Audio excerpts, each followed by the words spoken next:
క్రీడలకు గతంలో ఎన్నడూ లేని విధంగా చారిత్రాత్మక బడ్జెట్ కేటాయించినందుకు యావత్తు తెలంగాణ క్రీడా సమాజం పెద్ద ఎత్తున ధన్యవాదాలు తెలియజేస్తుందని sports authority chairman K Sivasenareddy అన్నారు. బడ్జెట్లో అత్యధిక నిధులను కేటాయించినందుకు కృతజ్ఞతగా ఎల్బీ స్టేడియంలో క్రీడాభిమానులచే సీఎం రేవంత్ రెడ్డి చిత్రపటానికి పాలాభిషేకం చేశారు. క్రీడాకారులు హర్షాతిరేకాలు వ్యక్తం చేస్తూ బడ్జెట్లో క్రీడలకు పెద్దపీట వేసినందుకు రాష్ట్ర ప్రభుత్వానికి ధన్యవాదాలు తెలియజేశారు. ఈ కార్యక్రమంలో స్పోర్ట్స్ అథారిటీ ఉప సంచాలకులు శ్రీమతి అనురాధ, చంద్రారెడ్డి రవీందర్, సుజాత, సూర్యలత, ఇంజనీర్ అశోక్ కుమార్, స్టేడియాల అడ్మినిస్ట్రేటర్లు, కోచ్లు, స్పోర్ట్స్ అథారిటీ సిబ్బంది, క్రీడాకారులు పెద్ద ఎత్తున పాల్గొన్నారు.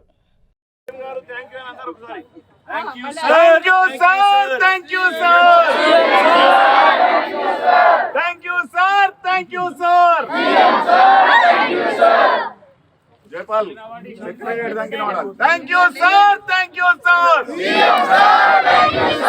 Thank you sir, thank you sir, thank you sir.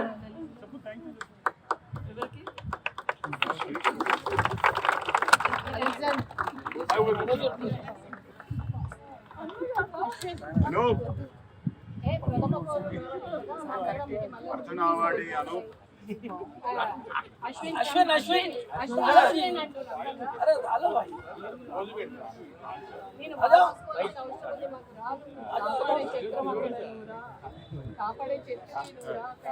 ఎవరు పాలు వస్తే వాళ్ళకి ఫండ్స్ అలాట్ అయితే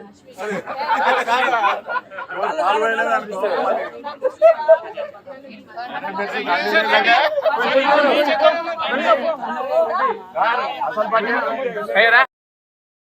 గారు ఉండడం, ఆయన ఎట్టి పరిస్థితుల్లో నేను శాట్ బాధ్యతలు తీసుకోక మునిపే చెప్పినాడు. ఖచ్చితంగా క్రీడలకు స్పెషల్గా వారికి ఒక జీవో తీసుకొని వచ్చైనా సరే ప్రత్యేక నిధులను కూడా తీసుకొస్తాం. దాంతోపాటు ఏ విధంగా అయితే ఈ 10 ఏళ్లలో ఈ క్రీడాభిమానులు ఇబ్బందులు పడుతుందో వాటన్నింటినీ అధిగమించి రాష్ట్రంలో నెంబర్ 1, దేశంలో నెంబర్ 1 చేసే విధంగా ముందుకు తీసుకోవాల్సిన బాధ్యత మీ మీద ఉంది, మనందరి మీద ఉంది. చాలా మంది ఇబ్బందులు పడుతున్నారని చెప్పిన దానికి ఈరోజు నిదర్శనంగా మొట్టమొదటి మన బడ్జెట్లో ఈరోజు దాదాపు 325 కోట్లు ఏర్పాటు చేయడం జరిగింది. జీతాల మందే ఇచ్చేటోళ్ళు కూడా ఈసారి దీంతో పాటు మళ్ళీ స్పెషల్ గ్రాంట్ ఫండ్ కూడా ఏర్పాటు చేస్తారని కూడా ఆయన చెప్పిండు.